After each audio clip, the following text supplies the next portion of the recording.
బీహార్‌లో పలుచోట్ల పేలుళ్లు సృష్టించి, ఆ పేలుళ్లతో అంటే ముస్లింలకు సంబంధించినటువంటి ప్రార్థనా సంస్థలు, ముస్లింలకు సంబంధించినటువంటి ఆస్తుల మీద పేలుళ్లు సృష్టించి, తద్వారా ముస్లింల మీద అన్యాయం జరుగుతుందంటూ ప్రపంచవ్యాప్త ప్రచారానికి తీసుకెళ్ళి, తద్వారా బీహార్ ఎన్నికల్లో మైనారిటీ బుజ్జగింపు, మైనారిటీ పోలరైజేషన్ ఓట్ల కోసం ప్రయత్నించింది ఒక జట్టు. దాన్ని కంట్రోల్ చేసినటువంటి వాళ్ళు ఎవరయ్యా అంటే, మొన్న ఢిల్లీలో బీహార్ పోలీసులు, ఢిల్లీ పోలీసులు కలిపి రోహిణిలో వాళ్ళని పట్టుకున్నటువంటిది చూసాం. అయితే ఇప్పుడు సీన్ మారుతోంది. అయినా సరే ఒక బాంబు పేలింది బీహార్‌లో.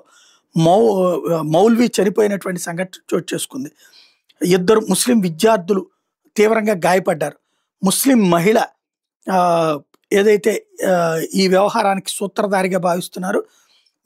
బాంబ్ బ్లాస్ట్ అనేది మదర్సాలో జరగటం అన్నటువంటి సంచలనం సృష్టిస్తోంది.